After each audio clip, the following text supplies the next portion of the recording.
ओम शांति। आजिर साकार महावाक्य 11/4/2025। मधुर संतान माने एबे एही नाटक शेष हेबाकु जाउछि। तुम मानंकु घर को फेरिबाकु हेबो। तेणु एही दुनियारो मोह तुटाई दियो। निज घर को एवं नुआ राज्य को मने पकाओ। प्रश्न, दानर महत्व केतेबेले थाए एवं एहार प्रतिदान केउ पिलामानंकु मिलिथाए? उत्तर, दानर महत्व सेतेबेले रहिथाए जेतेबेले दान करा जाइथिबा जिनिस प्रति मोह न थाए। जदि दान करिबा परे पुणी मने पड़िला तेबे ताहा बदଳରେ कौनसी फल मिली पारिबो नाही। प्रकृतरे परवर्ती जन्म पाई ही दान करा जाइथाए। सेथिपाई एही जन्मरे तुम पाखरे जहा किछि अछि सेथिरु ममत्व टुटाई दियो एवं ट्रस्टी अर्थात निमित हुई संभाळ। एठारे तुमे जहा किछि ईश्वरीय सेवारे लगाउछ, हॉस्पिटल बा कॉलेज खोलुछ, ताहा द्वारा अनेकंकर कल्याण होइथाए। ताहार प्रतिदान रे तुमको 21 जन्म पाई मिली जाइथाए। ओम शांति। पिलामानंकु निजर घर एवं निज राजधानी मने अछि। एठारे जेतेबेले बसुच बाहरर कथा घर द्वारा कामधंदा आदि मने पड़िबा उचित नुहे। बास निजर घर ही मने पड़िबा उचित। एबे ही पुराणा दुनिया नुआ दुनिया को फेरिबार समय, कारण ही पुराणा दुनिया तो विनाश होइजिबो। सबकिछि अग्नि रे स्वाहा होइजिबो। मित्र संबंधी आदि जेउमानंकु एही आखिरे देखुछ से सब विनाश होइजिबो। एही ज्ञान बाबा ही आत्मा मानंकु बुझाउछंती। पिला माने एबे निजर घर को फेरिबाकु हेबो। नाटक शेष हेबाकु जाउछि। ଏହା ହେଉଛି 5000 ବର୍ଷର ଚକ୍ର। ଦୁନିଆ ତ ରହିଛି, କିନ୍ତୁ ଏହାକୁ ଥରେ ସମ୍ପୂର୍ଣ୍ଣ ରୂପେ ଘୂରିବା ପାଇଁ ପୁରା 5000 ବର୍ଷ ଲାଗୁଛି। ତେବେ ସବୁ ଆତ୍ମାମାନେ ଅଛନ୍ତି, ଏବେ ସମସ୍ତେ ଘରକୁ ଫେରିଯିବେ। ଏହି ପୁରୁଣା ଦୁନିଆ ହିଁ ଶେଷ ହୋଇଯିବ। ବାବା ସବୁ ଆତ୍ମାମାନଙ୍କ ମାନେ ଅଛନ୍ତି, ଏବେ ସମସ୍ତେ ଘରକୁ ଫେରିଯିବେ। ଏହି ପୁରୁଣା ଦୁନିଆ ହିଁ ଶେଷ ହୋଇଯିବ। ବାବା ସବୁ କଥା ଭଲ ଭାବରେ ବୁଝାଉଛନ୍ତି। କେହି କେହି ହତଭାଗା ଥାନ୍ତି, ଯିଏକି ତୁଚ୍ଛାଟାରେ ନିଜର ସମ୍ପତ୍ତି ହରେଇ ଦେଇଥାନ୍ତି। ଭକ୍ତି ମାର୍ଗରେ ଦାନ ପୁଣ୍ୟ ତ କରିଥାନ୍ତି ନା। ଯଦି କେହି ଧର୍ମଶାଳା ତିଆରି କରିଥାନ୍ତି ବା କେହି ହସ୍ପିଟାଲ ତିଆରି କରିଥାନ୍ତି, ତେବେ ବୁଦ୍ଧିରେ ଥାଏ କି ଏହାର ଫଳ ଆର ଜନ୍ମରେ ମିଳିବ। କୌଣସି ଆଶା ନ ରଖି ଅନାସକ୍ତ ହୋଇ କେହି କିଛି ବି କରୁନାହାନ୍ତି।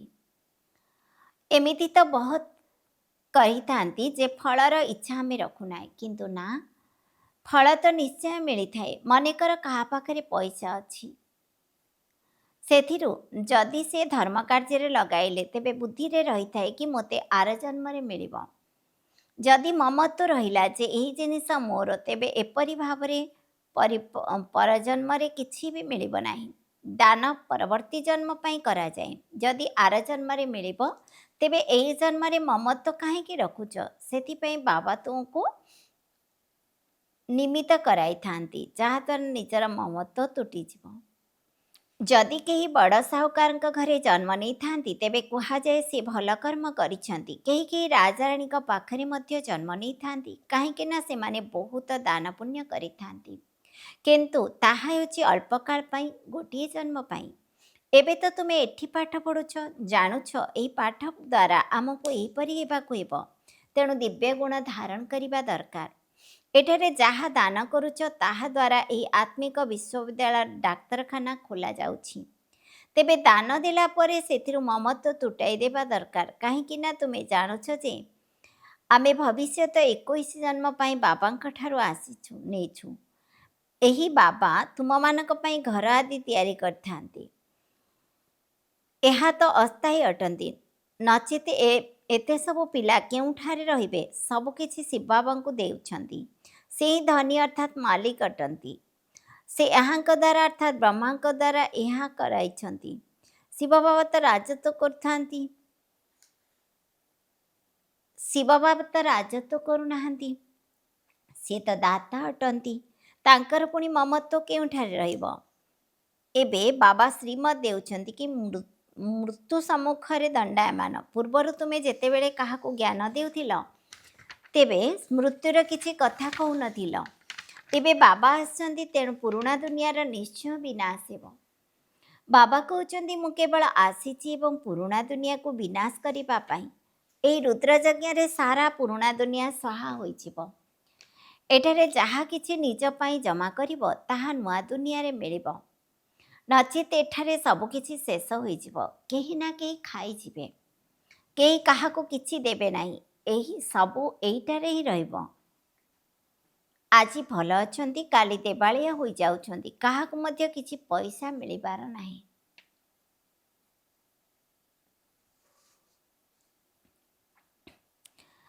କାହାକୁ ଦେଲ, ଯଦି ସେ ମରିଗଲେ ପୁଣି କିଏ ତାକୁ ଫେରାଇବ? ତେବେ କ'ଣ କରିବା ଦରକାର? ତେଣୁ ଭାରତର 21 ଜନ୍ମର କଲ୍ୟାଣ ପାଇଁ ଏବଂ ପୁଣି ନିଜର 21 ଜନ୍ମର କଲ୍ୟାଣ କାର୍ଯ୍ୟରେ ଲଗାଇ ଦେବା ଦରକାର। ତୁମେ ଯାହା କିଛି ବି କରୁଛ କେବଳ ନିଜ ପାଇଁ ହିଁ କରୁଛ। ଜାଣୁଛ ଶ୍ରୀମତ୍ ଦ୍ୱାରା ଆମେ ଉଚ୍ଚପଦ ପାଉଛୁ, ଯାହାଦ୍ୱାରା 21 ଜନ୍ମ ପର୍ଯ୍ୟନ୍ତ ସୁଖ ଶାନ୍ତି ମିଳିବ। ଏହାକୁ କୁହାଯାଉଛି, ଯଦିଓ କାହାର ସ୍ୱାସ୍ଥ୍ୟ ଅଛି କିନ୍ତୁ ଧନ ନାହିଁ, ତେବେ ସେ ଖୁସିରେ ରହିପାରିବେ ନାହିଁ। ଯଦି ଉଭୟ ଥିବ ତେବେ ଖୁସିରେ ରହିବେ। ବାବା ତୁମକୁ 21 ଜନ୍ମ ପାଇଁ ସ୍ୱାସ୍ଥ୍ୟ ଏବଂ ସମ୍ପତ୍ତି ଉଭୟ ଦେଉଛନ୍ତି। ତାହା ମଧ୍ୟ 21 ଜନ୍ମ ପାଇଁ ଜମା କରିବାକୁ ପଡ଼ିବ। ପିଲାମାନଙ୍କ କାମ ହେଲା ଉପାୟ ବାହାର କରିବା। ବାବାଙ୍କର ଆସିବା ଦ୍ୱାରା ଗରିବ ପିଲାମାନଙ୍କର ଭାଗ୍ୟ ଖୋଲି ଯାଉଛି। ବାବା ହିଁ ଗରିବର ବନ୍ଧୁ ଅଟନ୍ତି। ସାହୁକାରଙ୍କର ଭାଗ୍ୟରେ ହିଁ ଏକଥା ନାହିଁ। ଏହି ସମୟରେ ଭାରତ ସବୁଠାରୁ ଗରିବ ହୋଇଯାଇଛି। ଯିଏ ସାହୁକାର ଥିଲା ସେ ହିଁ ଗରିବ ହୋଇଯାଇଛି। ଏହି ସମୟରେ ସମସ୍ତେ ପାପ ଆତ୍ମା ହୋଇଯାଇଛନ୍ତି। ଯେଉଁଠାରେ ପୁଣ୍ୟାତ୍ମା ମାନେ ଥାଆନ୍ତି ସେଠାରେ କେହି ଜଣେ ହେଲେ ବି ପାପ ଆତ୍ମା ନଥାନ୍ତି। ତାହା ହେଉଛି ସତ୍ୟଯୁଗ ସତୋପ୍ରଧାନ ଦୁନିଆ। ଏହା ହେଉଛି କଳିଯୁଗ ତମୋପ୍ରଧାନ ଦୁନିଆ। ତୁମେ ଏବେ ସତୋପ୍ରଧାନ ହେବା ପାଇଁ ପୁରୁଷାର୍ଥ କରୁଛ। ବାବା ତୁମକୁ ସ୍ମୃତି ଦେଉଛନ୍ତି, ତେଣୁ ତୁମେ ଜାଣୁଛ ଯେ ଆମେ ହିଁ ସର୍ବଶ୍ରେଷ୍ଠ, ଆମେ ହିଁ ସ୍ୱର୍ଗବାସୀ ଥିଲୁ। ପୁଣି ଆମେ ହିଁ 84 ଜନ୍ମ ନେଉଛୁ। ବାକି 84 ଲକ୍ଷ ଯୋନିର କଥା ତ ଗପ ଅଟେ। କ'ଣ ଏତେ ଜନ୍ମ ପଶୁ ଯୋନିରେ ରହିଲ? ତେବେ କ'ଣ ଏହି ଶେଷ ଜନ୍ମରେ ମନୁଷ୍ୟ ଜନ୍ମ ମିଳୁଛି? କ'ଣ ଏବେ ଘରକୁ ଫେରିବାକୁ ହେବ? ଏବେ ବାବା ବୁଝାଉଛନ୍ତି ମୃତ୍ୟୁ ସମ୍ମୁଖରେ ଛିଡ଼ା ହୋଇଛି। ଆଉ 40-50 ହଜାର ବର୍ଷ ନାହିଁ। ମନୁଷ୍ୟ ତ ବିଲକୁଲ ଘୋର ଅନ୍ଧିଆର ମେ। ସେଥିପାଇଁ କୁହାଯାଉଛି ପଥର ବୁଦ୍ଧି। ଏବେ ତୁମେ ପଥର ବୁଦ୍ଧି ପାରସ ବୁଦ୍ଧି ହୋଇଛ। ଏ କଥା କୌଣସି ସନ୍ନ୍ୟାସୀ ଆଦି କହିପାରିବେ ନାହିଁ। ଏବେ ତୁମକୁ ବାବା ସ୍ମୃତି ଦେଉଛନ୍ତି ଯେ ତୁମମାନଙ୍କୁ ଏବେ ଘରକୁ ଫେରିଯିବାକୁ ହେବ। ତେଣୁ ଯେତେ ଦୂର ସମ୍ଭବ ନିଜର ବ୍ୟାଗେଜ୍ ଅର୍ଥାତ୍ ଜିନିଷପତ୍ର ସ୍ଥାନାନ୍ତର କରିଦିଅ। ବାବା ଏସବୁ କିଛି ନିଅ, ଆମେ ସତ୍ୟଯୁଗରେ 21 ଜନ୍ମ ପାଇଁ ପାଇଯିବୁ। ଏହି ଅର୍ଥାତ୍ ବ୍ରହ୍ମା ବାବା ମଧ୍ୟ ଦାନ ପୁଣ୍ୟ କରୁଥିଲେ। ଦାନ ପୁଣ୍ୟରେ ତାଙ୍କର ବହୁତ ସଉକ ଥିଲା। ବ୍ୟବସାୟୀମାନେ 2 ପଇସା ଧର୍ମ କାର୍ଯ୍ୟ ନିମନ୍ତେ ରଖ ଦେଇଥାନ୍ତି ନା? ବାବା ମଧ୍ୟ ପ୍ରତିଦିନ ଗୋଟିଏ ଅଣା ଧର୍ମ କାର୍ଯ୍ୟ ପାଇଁ ବାହାର କରୁଥିଲେ। କେହି ବି ଆସିଲେ ଆମ ଦୁଆରୁ ଖାଲି ହେବାରେ ନଥାଏ। ଏବେ ଭଗବାନ ସମ୍ମୁଖକୁ ଆସନ୍ତି, ଏକଥା କାହାକୁ ଜଣା ନାହିଁ। ମନୁଷ୍ୟ ଦାନ ପୁଣ୍ୟ କରି କରି ଯଦି ମରିଗଲେ ପୁଣି କେଉଁଠି ମିଳିବେ? ପବିତ୍ର ହେଉନାହାନ୍ତି, ବାବାଙ୍କ ସହ ପ୍ରୀତି ରଖୁନାହାନ୍ତି। ବାବା ବୁଝାଉଛନ୍ତି ଯାଦବ ଏବଂ କରମଙ୍କର ହେଉଛି ବିନାଶ କାଳେ ବିପରୀତ ବୁଦ୍ଧି, ପାଣ୍ଡବଙ୍କର ହେଲା ବିନାଶ କାଳେ ପ୍ରୀତ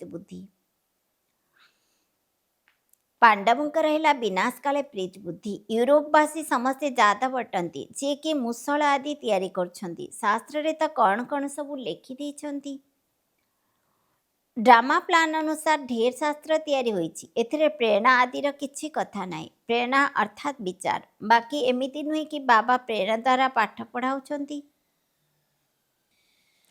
ବାବା ବୁଝାଉଛନ୍ତି ଇଏ ମଧ୍ୟ ଜଣେ ବ୍ୟବସାୟୀ ଥିଲେ। ତାଙ୍କର ବହୁତ ଖ୍ୟାତି ଥିଲା। ସମସ୍ତେ ତାଙ୍କୁ ସମ୍ମାନ ଦେଉଥିଲେ। ବାବାଙ୍କର ପ୍ରବେଶ ହେଲା ପରେ ତାଙ୍କର ଗାଳି ଖାଇବା ଆରମ୍ଭ ହେଲା। ୟାଙ୍କର ବ୍ୟବସାୟରେ ଭଲ ନାଁ ଥିଲା, ତାଙ୍କୁ ସମସ୍ତେ ସମ୍ମାନ ଦେଉଥିଲେ। ବାବା ପ୍ରବେଶ କଲେ ଏବଂ ଏହାଙ୍କର ଗାଳି ଖାଇବା ଆରମ୍ଭ ହୋଇଗଲା। ଶିବ ବାବାଙ୍କୁ ତ କେହି ଜାଣିନାହାନ୍ତି, ନା ତାଙ୍କୁ ଗାଳି ଦେଇପାରିବେ। ଗାଳି ଇଏ ଖାଉଛନ୍ତି। କୃଷ୍ଣ କହୁଥିଲେ ନା ମୁଁ ଲହୁଣୀ ଖାଏ ନାହିଁ। ଇଏ ମଧ୍ୟ କହୁଛନ୍ତି କର୍ତ୍ତବ୍ୟ ତ ସବୁ ଶିବ ବାବାଙ୍କର, ମୁଁ କିଛି କରୁନାହିଁ। ଯାଦୁକର ତ ସିଏ, ମୁଁ ନୁହେଁ। ଅଯଥାରେ ଏହାଙ୍କୁ ଗାଳି ଦେଉଛନ୍ତି। ମୁଁ କ'ଣ କାହାକୁ ଭଗାଇ ଦେଇ ଆସିକି କାହାକୁ ମଧ୍ୟ କହି ନାହିଁ କି ତୁମେ ଘରଦ୍ୱାର ଛାଡ଼ି ଚାଲି ଆସ। ମୁଁ ତ ସେଠାରେ ଥିଲି। ଏମାନେ ଆପେ ଆପେ ପକାଇ ଆସିଲେ। ଖାଲିଟାରେ ମୋତେ ଦୋଷ ଦେଉଥିଲେ। ତେବେ ଗାଳି ଖାଇଲି। କ'ଣ କ'ଣ କଥା ସବୁ ଶାସ୍ତ୍ରରେ ଲେଖିଦେଇଥିଲି। ବାବା କହୁଛନ୍ତି ଏସବୁ ପୁଣି ବି ହେବ। ଏସବୁ ହେଉଛି ଜ୍ଞାନର କଥା। କେହି ମନୁଷ୍ୟ କ'ଣ ଏକଥା କହିପାରିବ? ତାହା ବି ପୁଣି ବ୍ରିଟିଶ ସରକାରଙ୍କ ରାଜ୍ୟ। ସେ ସମୟରେ କାହା ପାଖରେ ଏତେ ମାତାକନ୍ୟା ଆଦି ଆସି ରହିପାରିବେ? କେହି କିଛି କରିପାରିଲେ ନାହିଁ। ଯଦି କାହାର ସମ୍ବନ୍ଧୀ ଆସୁଥିଲେ ତ ପିଲାମାନେ ତାଙ୍କୁ ଏକଦମ ବିଦା କରି ଦେଉଥିଲେ। ବାବା ତ କହୁଥିଲେ ତୁମେ ତାଙ୍କୁ ବୁଝାଇ ସୁଝାଇ ନେଇଯିବ। ମୁଁ କ'ଣ ମନା କରୁଛି? କିନ୍ତୁ କାହାର ସାହସ ହେଉନାହିଁ। ଶିବ ବାବାଙ୍କ ଶକ୍ତି ଥିଲା ନା, ଏହା କିଛି ନୂଆ କଥା ନୁହେଁ। ଏସବୁ ପୁଣି ବି ହେବ। ଗାଳି ମଧ୍ୟ ଖାଇବାକୁ ପଡ଼ିବ। ଦ୍ରୌପଦୀଙ୍କର ମଧ୍ୟ କଥା ରହିବ। ଏମାନେ ସବୁ ଦ୍ରୌପଦୀ ଏବଂ ଦୁଃଶାସନ ଅଟନ୍ତି। ଏହା ଜଣଙ୍କର କଥା ନୁହେଁ। ଶାସ୍ତ୍ରରେ ଏହିସବୁ କାହାଣୀ ସବୁ କିଏ ଲେଖିଥିଲା? ବାବା କହୁଛନ୍ତି ଏହା ମଧ୍ୟ ଡ୍ରାମାରେ ପାର୍ଟ ରହିଛି। ଆତ୍ମାର ଜ୍ଞାନ କାହା ପାଖରେ ନାହିଁ। ବିଲକୁଲ ଦେହ ଅଭିମାନୀ ହୋଇଯାଇଛନ୍ତି। ଦେହୀ ଅଭିମାନୀ ହେବାରେ ମେହନତ ଲାଗୁଛି। ରାବଣ ବିଲକୁଲ ଓଲଟା କରିଦେଇଛି। ଏବେ ବାବା ସିଧା କରୁଛନ୍ତି। ଦେହୀ ଅଭିମାନୀ ହେବା ଦ୍ୱାରା ସ୍ୱତଃ ସ୍ମୃତି ଆସିଥାଏ କି ମୁଁ ଆତ୍ମା ଅଟେ। ଦେହ ଯେପରି ଏକ ବାଜା ଅଟେ ଯାହାକି ବଜାଇବା ପାଇଁ ମିଳିଛି। ଯଦି ଏହି ସ୍ମୃତି ବି ଥାନ୍ତା ତେବେ ଦିବ୍ୟ ଗୁଣ ଆସିଯାଇଥାନ୍ତା। ତୁମେ କାହାକୁ ଦୁଃଖ ବି ଦେଇପାରିବ ନାହିଁ। ଭାରତରେ ହିଁ ଲକ୍ଷ୍ମୀନାରାୟଣଙ୍କ ରାଜ୍ୟ ଥିଲା। ଏହା 5000 ବର୍ଷ କଥା। ଯଦି କେହି ଲକ୍ଷ ଲକ୍ଷ ବର୍ଷ ବୋଲି କହୁଛନ୍ତି ତେବେ ସେ ଘୋର ଅନ୍ଧକାରରେ ଅଛନ୍ତି। ଡ୍ରାମା ଅନୁସାରେ ଯେତେବେଳେ ସମୟ ପୁରା ହେଉଛି ସେତେବେଳେ ବାବା ଆସୁଛନ୍ତି। ଏବେ ବାବା କହୁଛନ୍ତି ମୋର ଶ୍ରୀମତରେ ଚାଲ। ମୃତ୍ୟୁ ସମ୍ମୁଖରେ ଠିଆ ହୋଇଛି। ପୁଣି ମନରେ ଯାହା କିଛି ଆଶା ରହିଛି ତାହା ସବୁ ବାକି ରହିଯିବ। ମୃତ୍ୟୁ ତ ସୁନିଶ୍ଚିତ। ଏହା ସେହି ମହାଭାରତ ଲଢ଼େଇ ଅଟେ। ତେଣୁ ଯେତେ ନିଜର କଲ୍ୟାଣ କରିବାକୁ ଚାହିଁଲେ ବି ଅକଲ୍ୟାଣ ହୋଇଯିବ। ଏହା ସେହି ମହାଭାରତ ଲଢ଼େଇ ଅଟେ। ତେଣୁ ଯେତେ ନିଜର କଲ୍ୟାଣ କରିପାରିବ ସେତେ ଭଲ। ନଚେତ୍ ତୁମେ ଖାଲି ହାତରେ ଯିବ। ସାରା ଦୁନିଆ ଖାଲି ହାତରେ ଯିବ। କେବଳ ତୁମେ ପିଲାମାନେ ହାତ ଭରପୁର କରି ଅର୍ଥାତ୍ ଧନବାନ ହୋଇ ଯିବ। ଏସବୁ କଥା ବୁଝିବା ପାଇଁ ବିଶାଳ ବୁଦ୍ଧି ଦରକାର।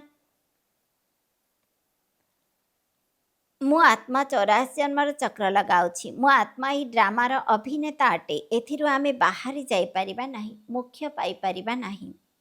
ତେଣୁ ଚେଷ୍ଟା କରିବା ମଧ୍ୟ ବୃଥା ଅଟେ। ବାବା କହୁଛନ୍ତି ଏହି ଡ୍ରାମାକୁ କେହି ମୁକ୍ତ ହୋଇଯିବେ ଏବଂ ଆଉ କେହି ଆସି ମିଶିଯିବେ। ଏହା ହୋଇପାରିବ ନାହିଁ। ଏତେ ସବୁ ଜ୍ଞାନ ସମସ୍ତଙ୍କ ବୁଦ୍ଧିରେ ରହିପାରିବ ନାହିଁ। ତୁମମାନଙ୍କୁ ସାରା ଦିନ ଏହିପରି ଜ୍ଞାନର ରମଣ କରିବାକୁ ହେବ। ଏକ ଘଡ଼ି ଆଧା ଘଡ଼ି ଏହିପରି ବାବାଙ୍କ ସ୍ମୃତିରେ ରୁହ। ପୁଣି ଏହି ଅଭ୍ୟାସକୁ ବଢ଼ାଇ ଚାଲ। ବୋଲେ 8 ଘଣ୍ଟା ସ୍ଥୂଳ ସେବା କର, ଆରାମ ମଧ୍ୟ କର, କିନ୍ତୁ ଏହି ଆଧ୍ୟାତ୍ମିକ ଗଭର୍ଣ୍ଣମେଣ୍ଟର ସେବାରେ ମଧ୍ୟ ସମୟ ବିତା। ତୁମେ ନିଜର ପାଠପଢ଼ାରେ ମସ୍ତ ହୋଇ ରୁହ। ବହୁତ ସମୟ ବହୁତ ଖୁସିରେ ରୁହ। ଭଗବାନ ପାଠ ପଢ଼ାଉଛନ୍ତି, ବାକି ଆଉ କ'ଣ ଦରକାର? ଭଗବାନ ଆମର ପିତା, ଶିକ୍ଷକ, ସଦ୍ଗୁରୁ ଅଟନ୍ତି। ତାଙ୍କ ସହିତ ହିଁ ବୁଦ୍ଧିର ଯୋଗ ଲଗାଇବାକୁ ହେବ। ସେ ହେଉଛନ୍ତି ସାରା ଦୁନିଆର ସର୍ବଶ୍ରେଷ୍ଠ ପ୍ରିୟତମ, ଯିଏକି ତୁମକୁ ପ୍ରଥମ ନମ୍ବର ବିଶ୍ୱର ମାଲିକ କରୁଛନ୍ତି। ବାବା କହୁଛନ୍ତି ତୁମର ଆତ୍ମା ବହୁତ ପତିତ ହୋଇଯାଇଛି। ତେଣୁ ଉଡ଼ିପାରିବ ନାହିଁ। ପବିତ୍ରତାର ଡେଣା କଟିଯାଇଛି। ରାବଣ ହିଁ ସବୁ ଆତ୍ମାମାନଙ୍କର ଡେଣା କାଟି ଦେଇଛି। ଶିବ ବାବା କହୁଛନ୍ତି ମୋ ବିନା କେହି ପାବନ ହୋଇପାରିବେ ନାହିଁ। ସମସ୍ତ ଅଭିନେତା ଏହିଠାରେ ଅଛନ୍ତି। ବୁଦ୍ଧି ପାଇ ଚାଲିଛନ୍ତି। ବର୍ତ୍ତମାନ କେହି ଫେରିପାରିବେ ନାହିଁ। ଆଚ୍ଛା, ମିଠା ମିଠା ଶିଖିଲଧେ ସନ୍ତାନମାନଙ୍କ ପ୍ରତି ମାତା ପିତା ବାପଦାଦାଙ୍କର ମଧୁର ସ୍ନେହଭରା ୟାଦ। एवं शुभेच्छा आत्मिक पितांकर आत्मिक संतान मानक प्रति नमस्ते आम आत्मिक संतान मानक मध्य आत्मिक पितांक प्रति नमस्ते नमस्ते नमस्ते। धारणा पाई मुख्य सारांश 1 नंबर स्वचिंतन एवं पाठपढ़ारे मझी रहिबाकु हेब अन्य को देखिबार नाही। जदि केही भल कथा कहूनाहांती तेबे गोटे कान शुणी अन्य कान बाहर करदेबार अछि। अभिमान करी पाठपढ़ा को छाड़बार नाही। 2 नंबर बंची थाउ थाउ सबकिछि दान करी सेथिरु निजर ममत्व टुटाई देबार अछि। संपूर्ण समर्पण करी निमित्त ही हालका होई रहिबार अछि। देही अभिमानी होई समस्त दैवी गुण धारण करिबार अछि। वरदान भिन्नता को समाप्त करी एकता सृष्टि करथिबा सच्चा सेवाधारी हुआ। ब्राह्मण परिवार विशेषता है अनेक होइथिले मध्य एक। तुमानकर एकता द्वारा ही सारा विश्व रे एक धर्म एक राज्यर स्थापना हेउछि।